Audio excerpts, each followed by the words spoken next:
Today is December 18th, 2013. My name is Jerry Jacobson. I'm interviewing Kay Cook and Doug Berger, who were evacuated from their home in Salina, Colorado, a community just west of Boulder, during the flood of September 2013. The interview is being recorded for the Maria Rogers Oral History Program and is being filmed by Liz McCutcheon. Can we start by telling us when and where you were both born? I was born in Houston, Texas, on October the 11th, 1939. And I was born in Community Hospital in Boulder in 1937. And how did you come to be living in Salina? That's complicated. I moved to this area in 1979 when my son was 2 years old. And he and I and his father lived over in Wall Street. So we raised that boy there. He's now 36 years old. So it was that long ago. And so I had a particular love for this area. A beautiful place to raise our boys. And all of our children, many of us raised our children here. And later in life then, Doug and I met. We've only been married for 22 years, which given our age is not a long time to be married. After the Salina fire, I had an intense yearning to return here. And so I started talking to Doug about that. Doug's a city boy, and so that didn't fascinate him all that much. But we did make the agreement that we could live up here. My friend Annie, who owns the house we were living in, plus the cafe, plus the other apartment, that house was vacant. And so we talked about moving up here, and maybe we could stay up here half of the week, and in Boulder half of the week, so that we'd get city, mountain time together. But we pretty soon became permanent up here. Yeah, that's right. I have never lived in the mountains, but I liked it very much. It was a bit cooler in the summer, and so I adapted to it well. The thing that I find most remarkable about living up here is the sense of community, so that we know who owns each house in this little town. We know who lived in it before. There's a lot of history that I now have learned just from talking with the people around here. So it is that sense of real roots there. In Boulder, I lived in a condo area filled with graduate students and young married couples just beginning, so it was transient. So we didn't know people much there, did we? Here we have good friends, I think. We know everybody, and again, there are people I've known for 35 years here, including Peter, who owns this house, and my friend Annie, but many other people, and then others we just met as we moved back up here, who have not lived up here that long. So yeah, it's a huge sense of community. So that's what the continued appeal. And then in this peaceful, solid life, the event happened that we're here about. So, can you tell us about that day and how it started and how it? They were actually days. They were days. Yes. And so our first, and we can kind of divide this up, but our first was on September the 11th when Doug was going to go into town that evening, and I said, "Be careful, because I'm not sure you'll be able to get back up." And so he went, again, we were living just up the road and on the creek side, and he went out to the car to go into town and came back in and said, "I don't like the looks of the creek." And so actually that was about 7:30 that evening of September the 11th, so that was a Wednesday. And by midnight, around midnight that night, we had the reverse 911 call to get out. And we already had, we had a good evacuation plan. Next door is the cafe, and there is an upstairs, and then there is a apartment next to the cafe with an upstairs. And actually what we did was take the bird, the two of us, woke up our neighbor from upstairs, the apartment across the way. The three of us then, Jill, Doug, I, her two dogs, and the bird, spent the night at her apartment the night of September the 11th. Jill and I pretty much stayed up all night long. We still had electricity. We could see what was happening on the news. Doug slept, and I've got great pictures of Doug on the couch and the dogs and Doug on the couch sleeping. But so that was our first evacuation. We had noticed, we got the reverse 911, and we got ready. We stayed, setup of the place is that our house is right to the northwest, and then just more toward the east is the cafe, and then this two-floored place. So we were in the cafe at first, and we were all set to run up the stairs because we'd had the 911, and we noticed as soon as the floodwaters were rising outside the banks, then we went up the stairs and then spent the night there. It was not pleasant, I suppose, but relatively gentle, a gentle rise. We watched it get higher and higher. As soon as we woke up on Thursday morning, we were looking outside the top windows and looking to see what the stream was doing. And I think of it as about 10:45 in the morning, that all of a sudden there was a huge wall of, well, it was water, but it was also boulders, it was trees, tree branches, tree trunks, a telephone pole, cars. Propane tanks, just huge. And so the effect at that point was not just water, it seemed really like an avalanche that just gouged out the whole area as it came down. I think it was at that point that we got a greater sense of danger, didn't we? It was terrifying because, to look at the power of the water. And again, it was more of an avalanche, and it's what's been so hard for people to understand. It was not rising water. We had an avalanche of water come down, and we had at that point, we thought we were in pretty good shape. We knew the road was out. We knew that we had flood damage. The house at that point was actually dry because we had sandbags and so forth up. And we just happened, Jill, who was the person whose house we were in, couldn't get to work that day. So we had some breakfast, and we were just looking out the window when that wall of water came down. And we watched everything get washed away. But the power of water, my car was in the drive.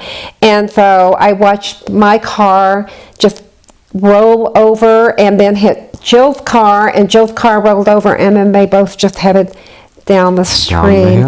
And at that point, the other thing was houses had gone in that river too, and so we were at that point afraid to be inside. Now, Jill's apartment is still standing, and so it's got a really good foundation. But at that time, we did not know that. And the water was lapping up around the house, and we could go out on the deck and peek around to see where the water was, and it kept getting higher. So at that point, we knew we had to get out. People from across the way, we could only make gestures to people who were on this side of the river, which is what it was at that time, and they were telling us, get out, get out. So that we climbed up and back and up a hill on the back deck of the cafe where we had planned to spend the night, except it was still raining really, really hard. Yes, and we at this point, there were three of us. and 2 dogs and the bird. The dogs were sort of going in and out of the deck and the inside landing of the stairs, so they were a little wet. And so, you know, we were feeling pretty uncomfortable. And I think we were set. We spent, 2 or 3 hours on the stair landing and the stairs themselves. So we were up in the cafe, and we could look down and we could see the water coming into the cafe, and then our house was next door, and we could see that by that time our house had been blasted. I mean, the walls were out. I watched our stuff go down the stream, and so we had agreed that on this tiny little stairwell that the 2 dogs and the 3 adults would spend the night there. We had peanut butter and jelly, crackers, water.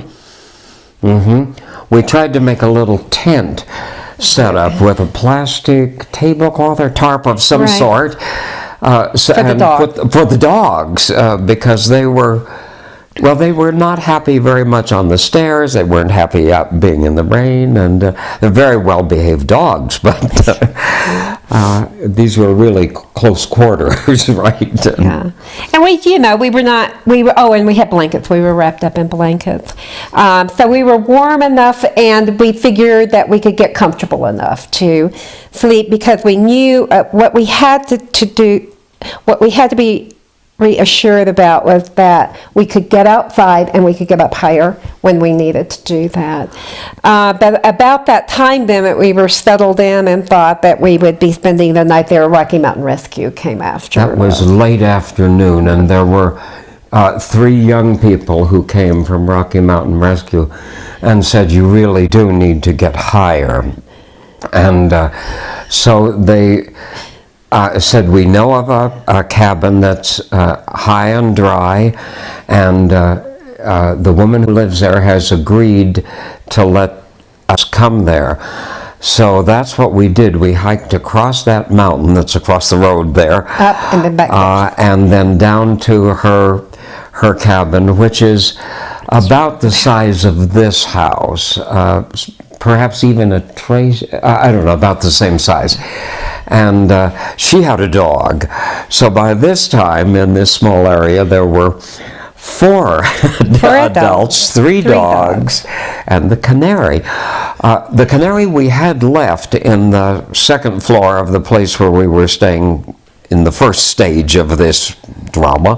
And I remember looking at our house at that time, and there was a huge boulder in the middle of it, maybe 4 feet in diameter.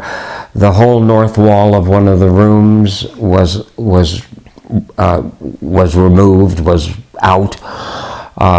Stove and refrigerator had been completely. Sofa jammed into the top of the doorway, and Somebody else's sofa in our living room. yeah, Somebody else's car on our patio. and probably 2.5 feet of mud, maybe more, in spots.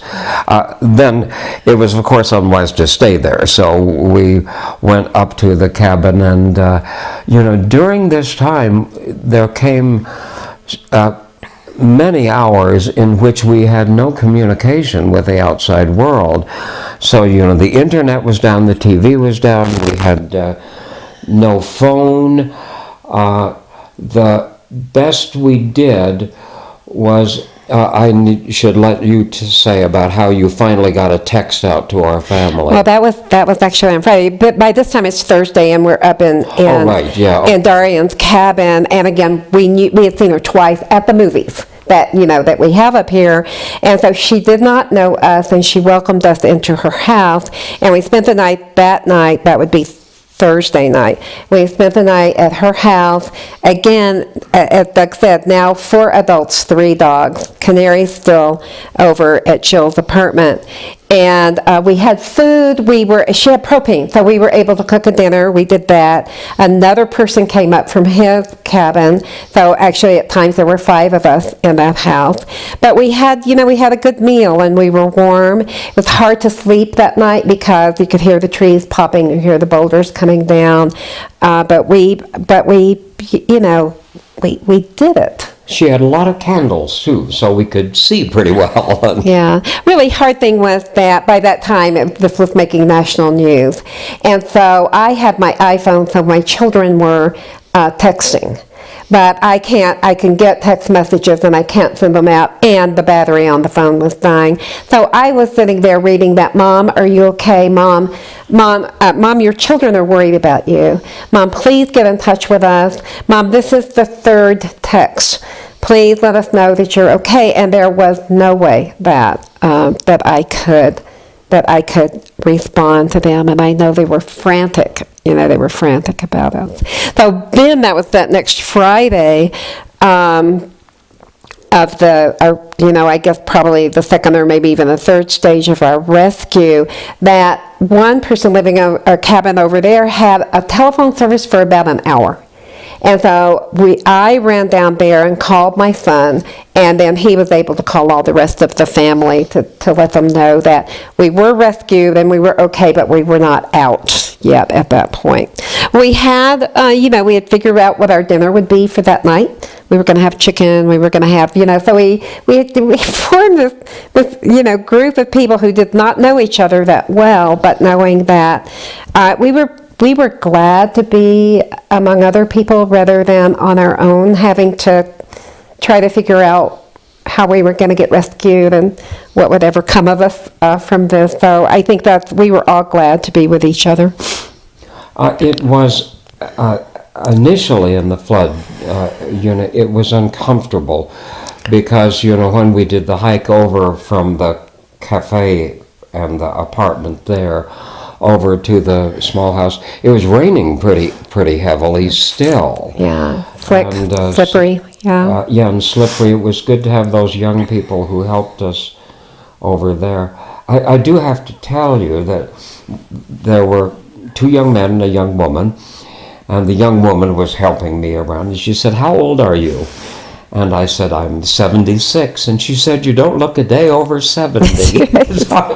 They were, recognize all those rescue people are amazing, but and they've been trained. I know they've been trained to put you at ease, and so it was fun in that way because they were very careful with us because it was steep going up and steep coming down. We each had a rescue person with us, and they would make small talk with us, to get our mind off the fact that we were leaving. We left with what we had on, and I had grabbed a toiletries.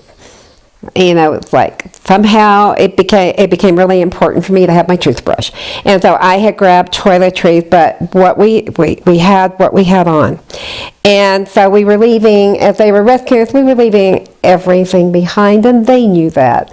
But they were, I can't say enough for those rescue workers. They are amazing people. They really are. And then the other thing, in respect to the rescue people. During the time we were at the cabin, now this would have been Thursday, when was it would have been Friday, that there were people who came pretty soon after that. It was clear that they were trying to do a survey of the area and see who was there, who needed help and what kind of help. So we had 2 young men who came sort of midday, and they said that we might have to leave there, and we weren't altogether happy about leaving there.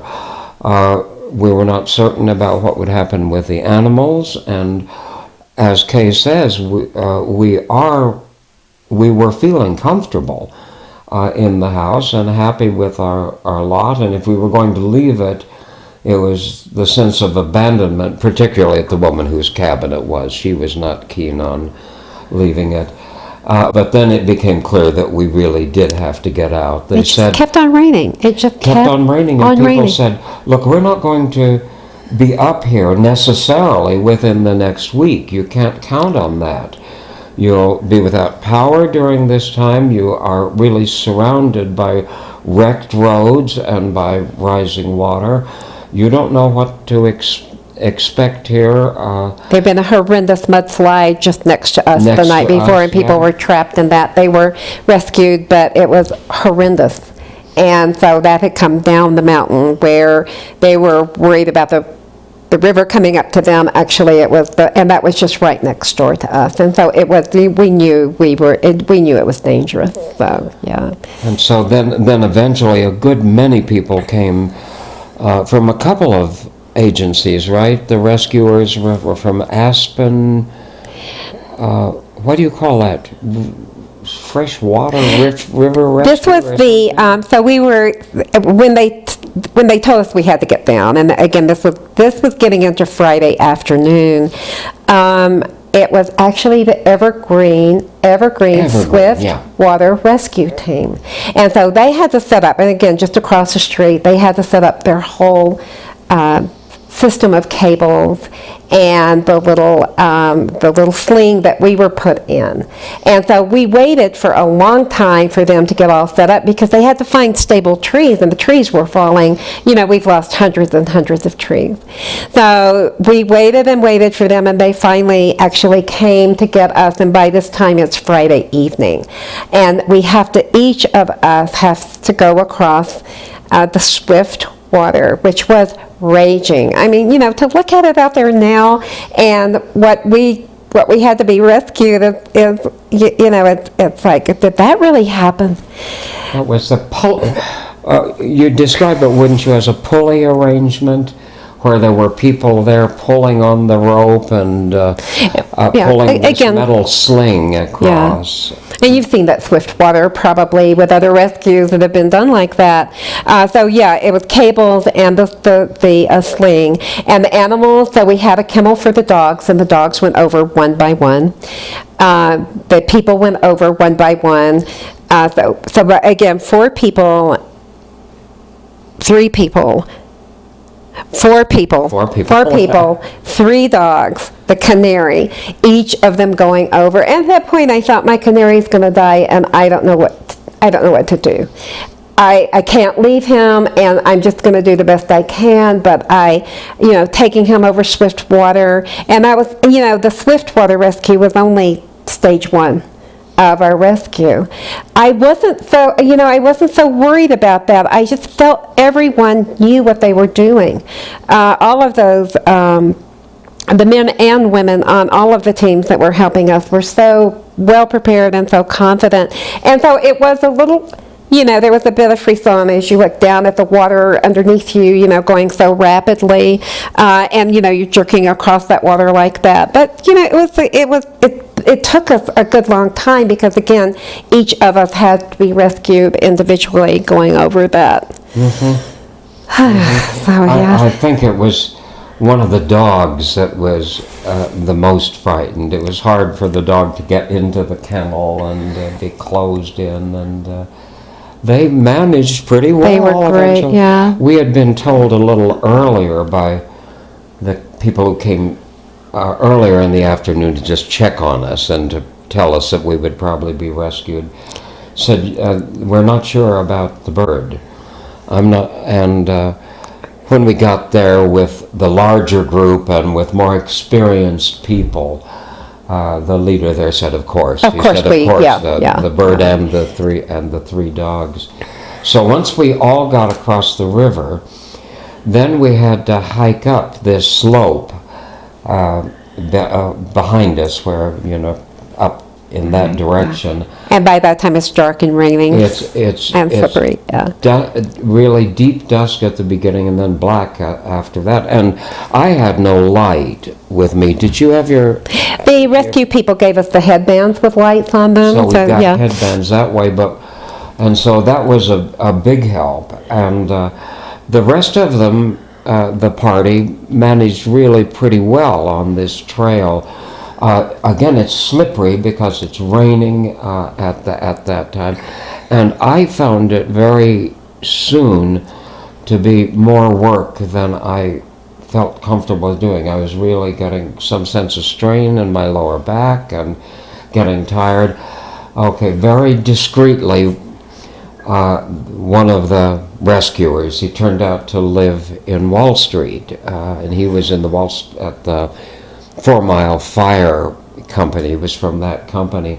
He was at my elbow, And then a little bit after that, a guy came on my other side. So I had people on both sides holding onto my coat in the back.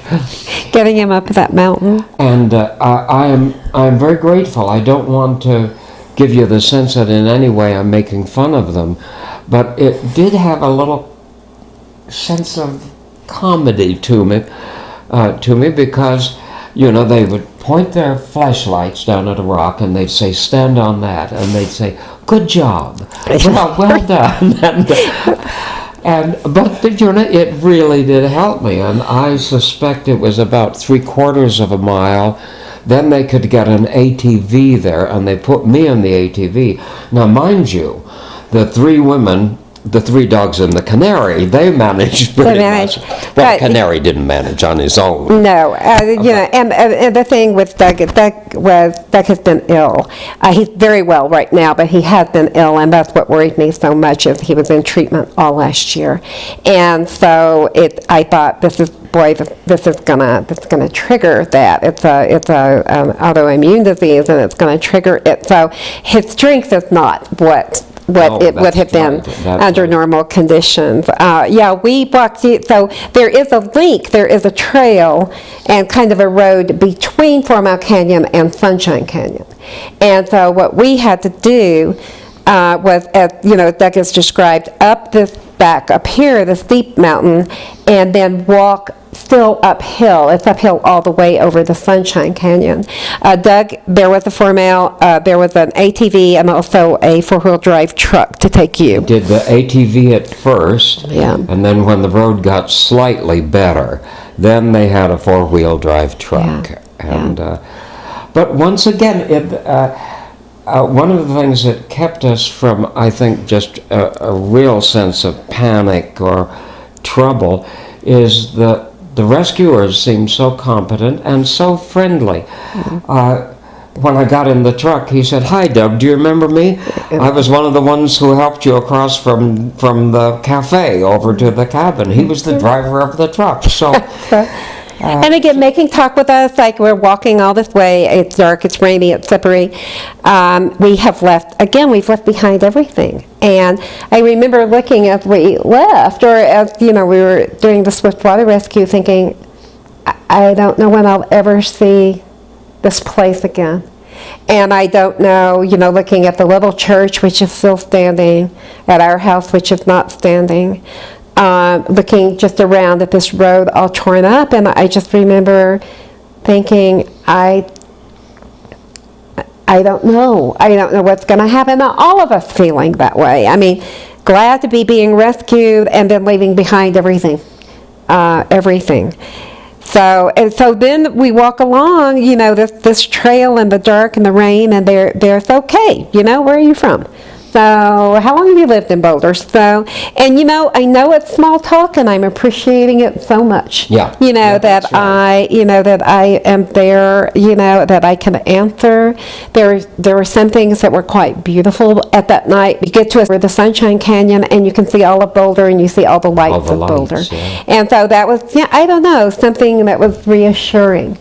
And when we got to Sunshine Canyon, then that was Aspen Fire Department waiting for us, wasn't it? Aspen Fire Department took us down to the Sunshine Canyon Firehouse. The firehouse, and at the firehouse, there were a lot of people. There were boxes of food that were set aside, and there were all sorts of arrangements to get in touch with people down in Boulder. So Kay called friends of ours who said they would meet us, and then we got in the National Guard truck. Soldier was very proud. It was a new truck, and he was very proud of it, talking about the various features and its advantages. So we were in the front seat there, and he was driving. I had the canary on my lap, sort of with my chin on the top of his cage, and you were on the other side, and we came to Boulder Airport, where we were met with friends, and the friends took us to their house. And it was midnight Friday, so this is started on Wednesday. It was midnight Friday by that point. And so they had laid out clothes, even socks and underwear for us. We hadn't had a shower in It was so 3 days. so wonderful to have that yeah. kind of attentiveness. Right, we were utterly caked with mud, and just we were a wretched mess. And our friends, again, people I've known for over 30 years, and I just called them. It happened to be actually Friday evening, also with Yom Kippur, and Michael was observing a fast at that time, but nonetheless came after us, and Well, and they gave us a spread. There's a Right, man yeah. fasting. right, and then they had clothes. They had their clothes laid out, so we could take off all these filthy clothes, and so what I appreciated, so much was that they had carefully laid out clothes for us, not just anything they found, but I remember that Nico, my friend, who had laid out my clothes for me, had laid out a pair of bikini underwear for me, and it had little penguins all over it. And so it was like, it cheered me up so much. It was like, oh, this is, and then we had a good night's sleep in their house. They gave us their bed. They went to other places, and they also a very small house. They went to other places in their house to sleep so that we could have their bed. And lent us a car, which eased our transition into Boulder pretty well. Yeah. And then we were, in essence, homeless, weren't we? And so we found very quickly. One of the things I want to point out is that this is not just mere Pollyanna talk. All of the people that we encountered were wonderful. The rescuers, of course, and our friends, of course, but we were given a place to stay by the father of a man that we know in the Episcopal Church. There was an empty house where the mother had died, and they hadn't cleared it yet, so they said we could just stay there. And then soon after that, we had other friends who said we could stay in their garden apartment for as long as we needed to stay there. So, that was really, we had help from lent cars. Eventually, insurance gave us a rental car for a few weeks. And then we had these places to stay, all because of people's generosity. So this has been really the flip side of all the trouble. People have just been overwhelmingly and movingly generous. Yeah, they have been.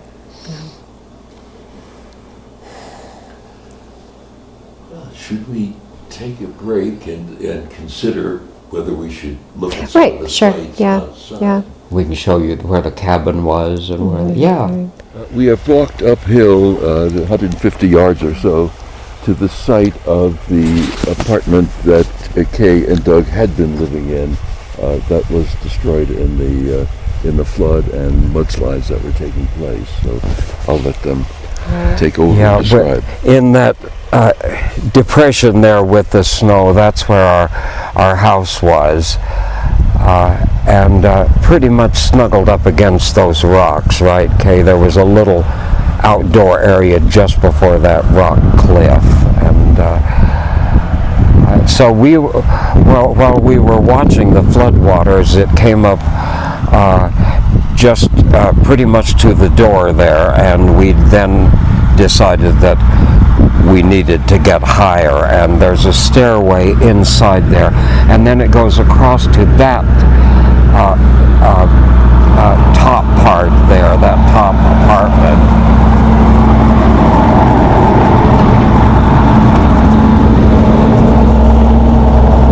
Then it's when we finally had to leave this place, you can see how steep that terrain is behind.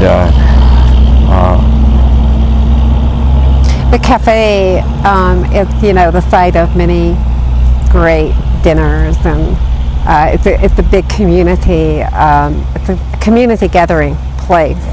I always felt so lucky to be living next door to it. Prayers are that it's restored because it's pretty much gutted right now. That apartment is in good shape, so yeah. Yes, it was not badly damaged. You can see mud spatter on it, but The thing of it is, our house took the brunt. Our house saved the cafe and the, in effect, yes. yeah, because it took the brunt of the water.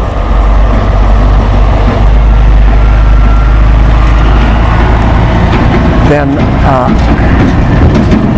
up the hill from where we were in the cafe, all of this was covered with big willow trees, old willow trees. So it was a real sense of being, fully forested right there. And, now it's just been wiped away entirely. And we can now see buildings up there that we thought were some distance away because we couldn't see them from the cafe or the house where we were living next to the cafe. And The stream, as we see it now, is this where it was, or has this it is where it was, yeah. Are you sure about that? I see it going through that culvert, but Went through the again, culvert. this landscape is so It's so changed different, that but I it's can't. hard to tell. Right, I can't. I know that where we're standing is was the flagstone patio, right? Our house right there. Yeah, I guess since it's going under that culvert, but that stream has really been redirected. I mean, it redirected itself. I'm not sure really. It just seems almost impossible, given how minuscule this stream is. But it innocent looking little piece of water there. But yeah. My car was at the top of the hillside. There's a parking lot right above here, and the hillside subsided, and the car then got swept into the stream, which then shoved the car right into the bridge. It crushed the whole top part of it, and so it was just the rear of it that we could see sticking out, with a license plate on it. And one of the car insurance people said, "Could you get the license plate for us?" So we did go back after a couple of weeks, but it was really too hard. I mean, the stream was still flowing, and it was rusted, and so we didn't get that. Right. It's hard for the insurance claimer, the people who are working for the insurance claims to understand just the extent of the damage that we were trying to explain to them. So then my car was down by that tree, past the bridge, past that tree that connected to the bridge, and then that bigger tree. Just where the car is there. now. Facing the other direction, wrapped around the tree, and Jill's car was still with it. They got washed away together, and they stayed together the whole time. Did yours start out on that side of the road? Yes. Your car did. Yeah, no, my car was parked right here. I thought so. It went from here. Yeah, to my the car was house. parked here. Doug was at the church, and we thought, that was really smart that he parked that car high up. And it was, in retrospect, it was smart because it was one of the last cars. Mine went right away. So it was wrapped around. Jill's was wrapped around. My insurance man was from Texas, from the flatland, and so at 7,200 feet, he really could not make it up here. So we parked at the junction, and I ran up with his camera to take pictures of my car because he was breathless by that point. Big adventure for him. We have to say, too, that when he was taking us up here, the company was insisting that he come up and photograph it himself, and at a certain point he became very silent, and Kay said, "Well, are you tense?" And he said, "Tense?" He said, "I'm terrified." He had never driven in the mountains before, and then it was a big adventure for him. He took pictures to show his daughter, and all of that back in Waxahachie, Texas. So so it was again hard to have them understand just the extent of this damage. The windows up there were, I shouldn't be talking about them when it's this way, but Up at the apartment, yeah. up at the apartment, that's where we were watching.